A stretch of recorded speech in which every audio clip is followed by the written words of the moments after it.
Hello বন্ধুরা, কেমন আছো সবাই? দেখো আবারও চলে আসলাম কি রান্না করেছি তা নিয়ে।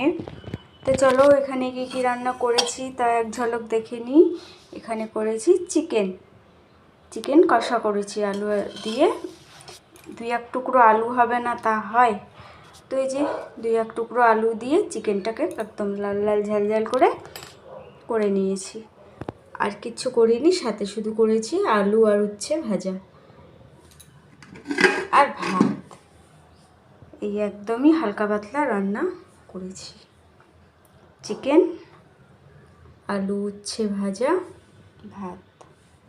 শরীরটা ভালো নেই তো, এর জন্য রান্নাবাড়ি কিছু করতে ইচ্ছে করলো না, তো ভাবলাম শুধু চিকেন আর ভাতই করি। তো এক তরকারি যেহেতু খেতে হয় না, ওর জন্য এই যে ভেজে নিলাম আলু আর উচ্ছে। তো চলো টাটা, দেখা হবে অন্য কোনো ভিডিওর সাথে।